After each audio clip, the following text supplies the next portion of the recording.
मैं यहाँ पर भारत सरकार से कुछ भी मांगने के लिए, मांग करने के लिए यहाँ खड़ा नहीं।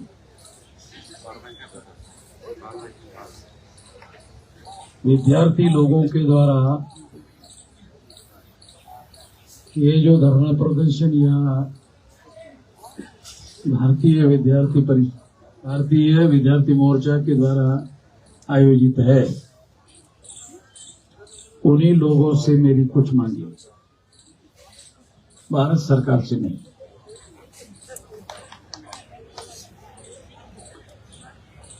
तो मेरी क्या मांगे हैं? पहली मांग तो ये है कि ये जितने मुद्दे आप लोगों ने, बेरोजगारी का है, मर्जिंग का है, प्रतियोगी परीक्षाओं में गड़बड़ी का है, स्कूल छात्रवृत्ति का है, और नई शिक्षा नीति के संबंध में पाठ्यक्रम का है, धार्मिक शिक्षा पर रोक का है, निजीकरण ठेकेदारी के विरोध का है, छात्राओं की सुरक्षा का है, SC/ST बजट के नियमित छात्रावासों का आवंटन का है। ऐसे बहुत सारे मुद्दे माइक निकालो तुम्हारा यार, आप लोगों ने भारत सरकार के सामने उठाने के लिए ये धरना प्रदर्शन आयोजित किया। आप देख सकते हैं हजारों की संख्या में। अगर आपकी बातें भारत सरकार सुनने वाली नहीं, तो क्यों सुनने वाली नहीं है? जब भारत सरकार को लगेगा कि आपके संगठन शक्ति की वजह से और आंदोलन की वजह से उनकी सरकार को खतरा पैदा हो जाएगा, उस दिन से तो यहाँ जितने लोग आप ये आए हुए हैं, इतने लोगों से तो महानगर पालिका में इससे ज्यादा संख्या में कारपोरेटर चुनने के लिए नहीं। एक कारपोरेटर चुनने के लिए इससे ज्यादा संख्या चाहिए, तो इससे कुछ होगा ऐसा मुझे नहीं लगता। ये बात मैं आप लोगों को निराश करने के लिए नहीं बोल रहा हूं, बल्कि मैं कुछ बातें आप लोगों को बताना चाहता हूं कि आपको क्या करना चाहिए। अगर आपकी बात सरकार नहीं मानने वाली है तो आपको क्या करना चाहिए? आप लोगों को संगठित शक्ति निर्माण करने पर ज्यादा जोर लगाना चाहिए। दिल्ली आने के लिए हमारे लोगों को बहुत ज्यादा ताकत लगानी है।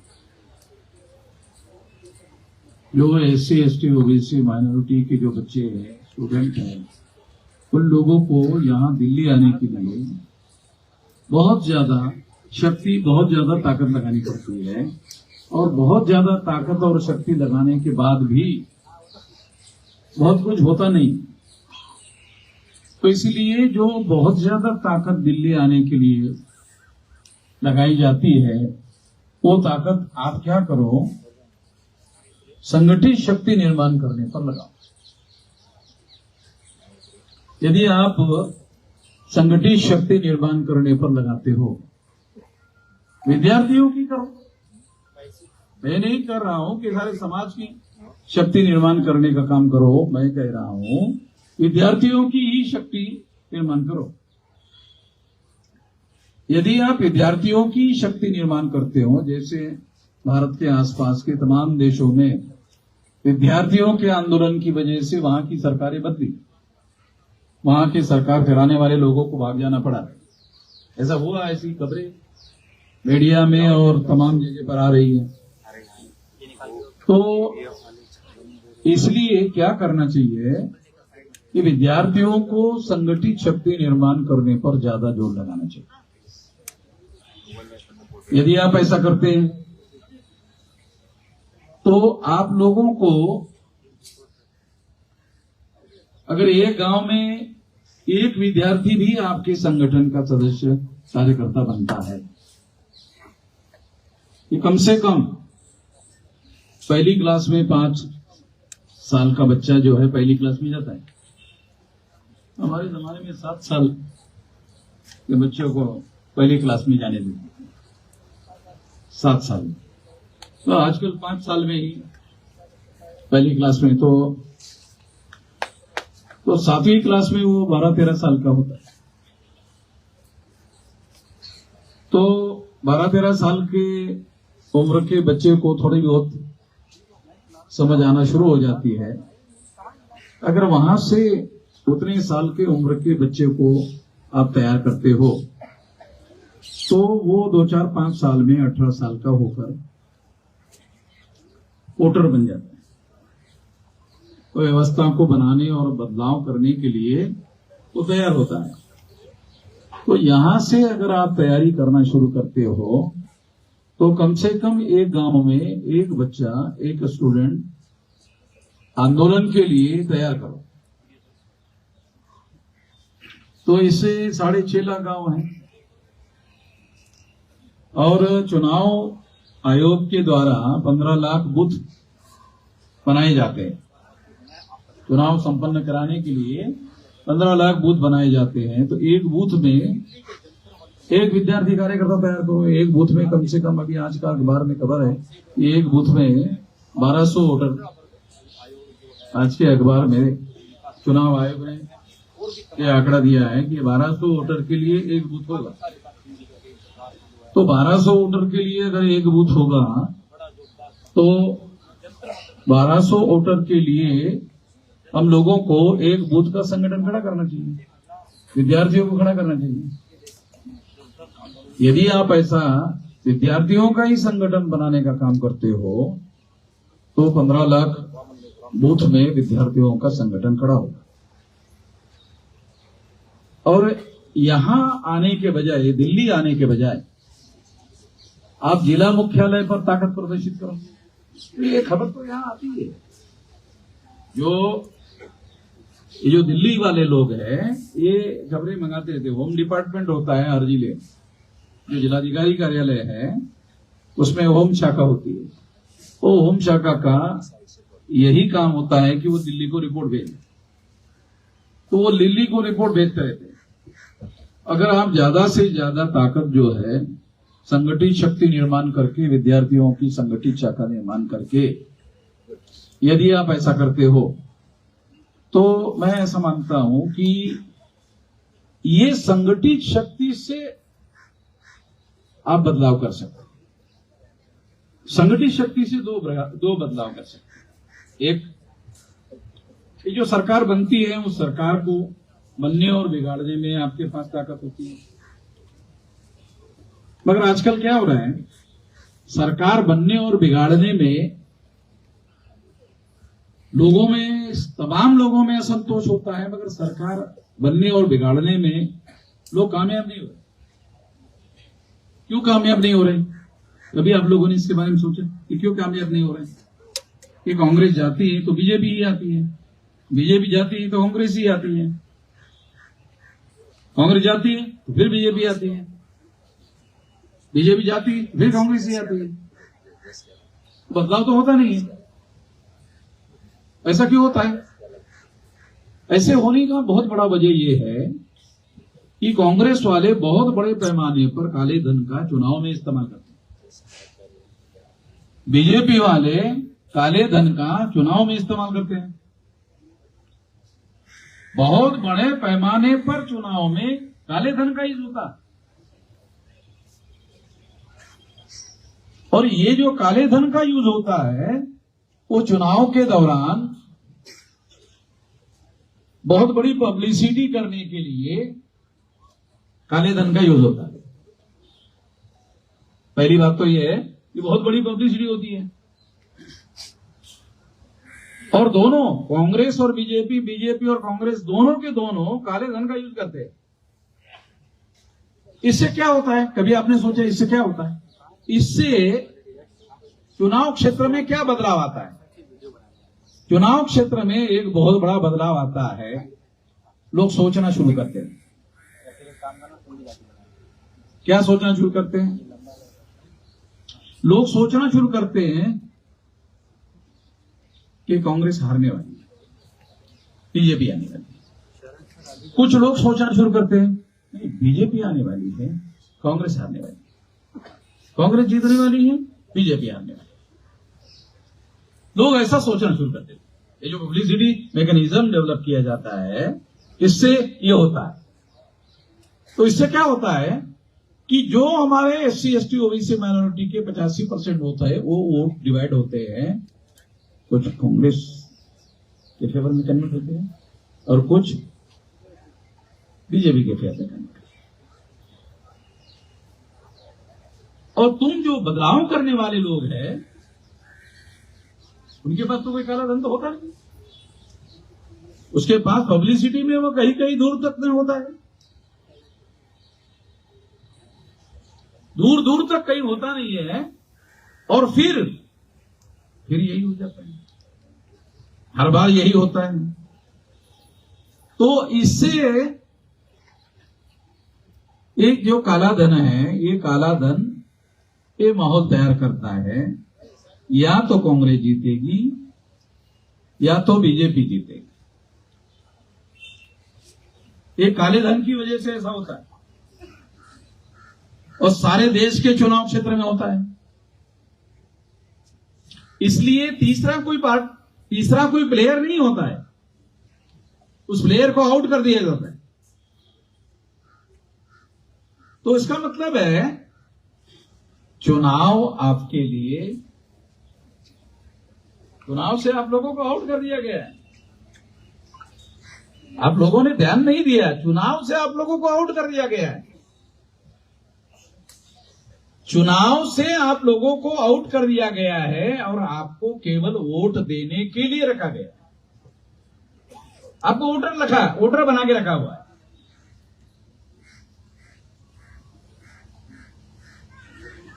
तो चुनाव से आप जो बदलाव चाहते हैं, वो बदलाव काले धन की वजह से रोक दिया गया है। कि क्या करेंगे अगर ये ऐसे है, तो क्या करेंगे? तो इसलिए हम लोगों को ये ध्यान रखना होगा कि अगर बदलाव करना चाहते हो तो हमारे लोगों का ध्यान चुनाव से हटाना होगा और परिवर्तनकारी आंदोलन पर केंद्रित करना होगा। आंदोलन पर केंद्रित करना होगा। आप में से किसी के पास भी काला धन नहीं है, सफेद नहीं है, साला काला कहां से होगा? सफेद नहीं है। उन पसीना बहाने के बाद खाने के लिए हम जो कमाते हैं वो पर्याप्त नहीं मिलता है, वो सफेद नहीं मिलता पर्याप्त। तो काला कहां से होगा? तो काला तो हमको मिलने वाला ही नहीं है। इसलिए काले धन का इस्तेमाल हो रहा है, और काले धन का इस्तेमाल जो है वो बीजेपी और कांग्रेस और बीजेपी कर रही है। तो ये हमारे लोग क्या सोचते हैं? नहीं, कांग्रेस थोड़ा सेकुलर है, थोड़ा नरम, थोड़ा सा नरम। इस्लाम जी की बात भी सही है, मगर थोड़ा कांग्रेस नरम, थोड़ा सेकुलर। बीजेपी कट्टरपंथी है। मतलब जो मीडिया वाले कहते हैं, जो मीडिया में प्रचार चलते रहता है, तो वही बातें हमारे लोग भी, उनको ये समझ में ही नहीं आता कि ओपिनियन फॉर्म किया जाना है। कितने लोगों को ये समझ में आता है ओपिनियन फॉर्मेशन? यहां पढ़े लिखे लोगों को, अनपढ़ों को नहीं बोल रहा हूं, कितने पढ़े लिखे लोगों को ओपिनियन फॉर्मेशन समझ में आता है? ओपिनियन फॉर्मेशन तो समझ में ही नहीं आता। अरे ओपिनियन फॉर्मेशन ही तो मौलिक बात है। ओपिनियन ही मौलिक बात है जो बदलाव लाने का काम करती है। और ये ओपिनियन बदलाव लाने का अगर काम करती है, तो वो ओपिनियन हम लोगों को लाने का, बनाने का काम करना चाहिए, और उसके लिए लोगों को आंदोलन करने के लिए तैयार करना चाहिए। अगर हम ऐसा करते हैं तो आंदोलन के आधार पर बदलाव हो सकता है। आंदोलन के आधार पर बदलाव हो सकता है, और आंदोलन के आधार पर अगर बदलाव हो सकता है तो हमको आंदोलन के दिशा में सारे देश भर में लोगों को तैयारी करने की जरूरत है और उनको उस दिशा में डाइवर्ट करने की जरूरत है। इसके लिए आप लोगों को संगठित शक्ति निर्माण करनी चाहिए और उन मुद्दों पर कंसंट्रेट करना चाहिए। ये मुद्दे आपने उठाए, ये जो मुद्दे आपने उठाए, इसमें एक भी मुद्दा गलत नहीं है, सारे मुद्दे सही है। मगर ये मुद्दे लागू कौन करेंगे? वो लागू करने वाली ताकत आपके पास आएगी तब आप लागू करोगे। ये मुद्दे कांग्रेस वाले लागू करने वाले नहीं है, ये मुद्दे बीजेपी वाले लागू करने वाले नहीं है। दोनों में से कोई भी ये मुद्दे लागू करने वाले नहीं है। अगर दोनों में से कोई भी लागू करने वाले नहीं है तो हम लोगों को ये परिस्थितियां लोगों को समझाना होगा और लोगों को इस काम के लिए तैयार करना होगा। तो मैं आप लोगों को अनुरोध करता हूं कि ये दिल्ली में जो आने का कार्यक्रम है, ये 2-4-5 साल रोक, 2-4-5 साल तक जो है दिल्ली में आना ही बंद और इनकी ठुकाई जिला लेवल तक। तो वास्तविक ताकत कहां है? वास्तविक ताकत कहां है? ये दिल्ली में जो लोग आते हैं और संख्या के आधार पर दिल्ली में ताकत कब्जा करते हैं, तो वहीं से आती है ना, वहीं को तुम बंदोबस्त करो, वही तो बंदोबस्त कर सकते हैं। इन लोगों का बंदोबस्त जो है, संगठित शक्ति अगर आप लोग निर्माण वहां करते हो तो इनका वहीं पर बंदोबस्त हो जाता है। 543 लोकसभा की सीटें हैं, वो लगभग जिले लेवल पर ही है। तो वहां आप लोगों को संगठित शक्ति का निर्माण करना चाहिए और वो संगठित शक्ति का निर्माण करने के आधार पर बदलाव होगा। और इसके लिए कोई चाकू, छुरी, बंदूक, गोली, हथियार कुछ भी उठाने की जरूरत नहीं है। लोगों को खड़ा करने की जरूरत है, कोई हथियार उठाने की जरूरत ही नहीं है। लोगों को शांतिपूर्ण तरीके से उठकर इसके विरोध में खड़ा करने की जरूरत है। अगर आप ऐसा करते हो तो बदलाव होगा। तो मैं जिन मुद्दों पर आप लोग बहुत जोर जोर से बोल रहे हैं, मैं उसमें से एक भी मुद्दे पर बोलना नहीं चाहता। क्यों? क्योंकि उस मुद्दे पर आर्गुमेंट देने की जरूरत नहीं, वो सारे सही है। उस मुद्दे पर कोई तथ्य देने की जरूरत नहीं है, कोई आर्गुमेंट देने की जरूरत नहीं है, कोई तर्क देने की जरूरत नहीं है, वो सारे के सारे सही है। वो जो सारे के सारे सही है वो लागू नहीं होते हैं, ये हमारी समस्या है। लागू करने की ताकत बीजेपी और कांग्रेस के पास है, दोनों लागू करने वाले नहीं है। लागू करने का काम हमें करना होगा, लागू करने का काम हमें करना होगा। तो हमें ही संगठित शक्ति का निर्माण करना चाहिए। जो काम संविधान के आर्टिकल 19 के तहत मौलिक अधिकार है, फंडामेंटल राइट है, कोई आपको रोकने वाला नहीं है, कोई आपको रोक नहीं लगा सकता।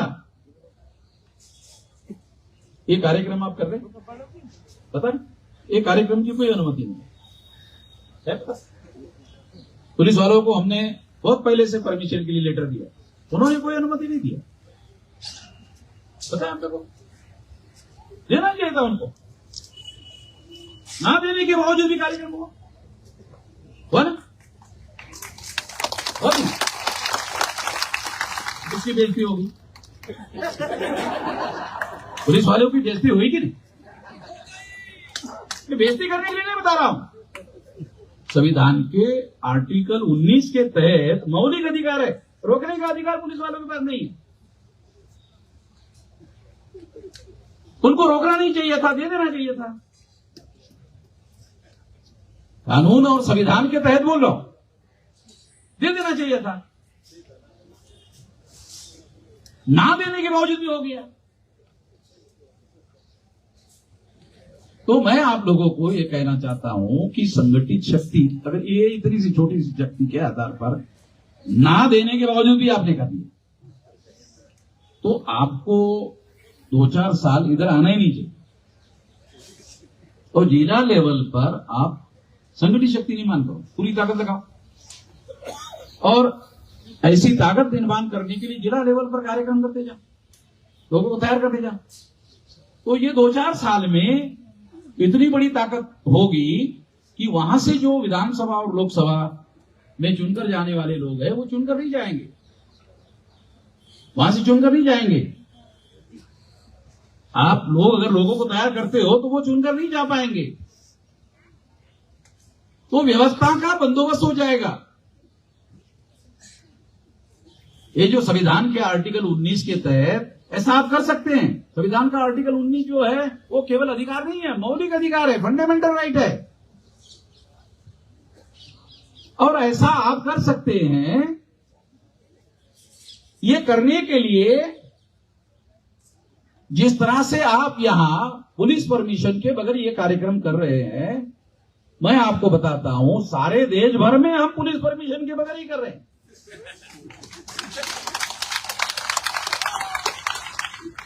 आगे भी करते रहेंगे, जय जयकार करने की जरूरत ही नहीं, आगे भी करते रहेंगे।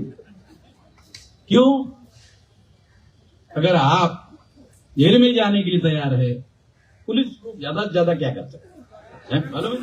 मैं गुजरात में जेल में जाकर वापस आ गया, तो उनको मालूम हो गया कि वामन मेश्राम को एक बार जेल में भेज दिया तो सारे देश के पुलिस चौकी के सामने लोग इकट्ठा हो गए। अरे साला ये रास्ता तो गलत रास्ता है। रात के 3 बजे आकर पुलिस के अधिकारी ने मुझे बताया ये तो सरकार के लिए गलत हो गया। ये क्या गलत हो गया? सारे देश के पुलिस चौकी के सामने आपके लोग इकट्ठा हो गए। मैंने कहा फिर आपको क्या लगता है? नहीं, सरकार को लगता है कि ऐसा नहीं करना चाहिए।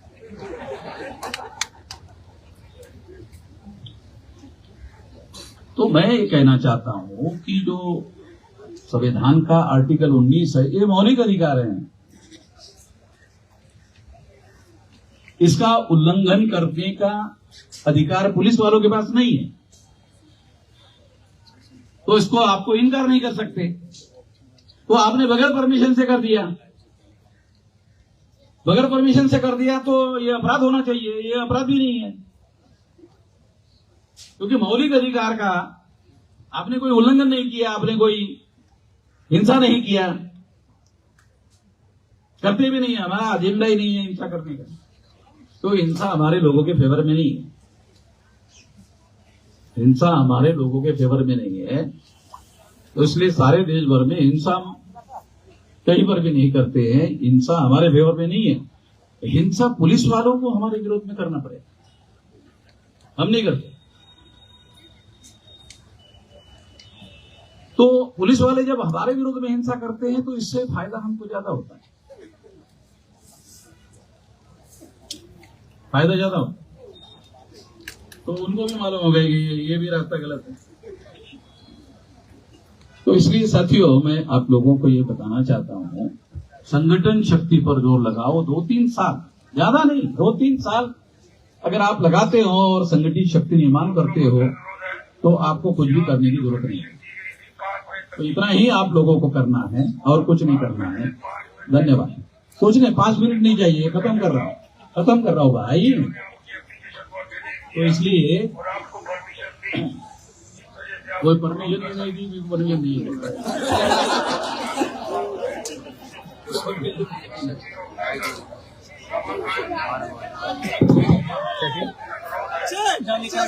निकल जल्दी माइक को लेकर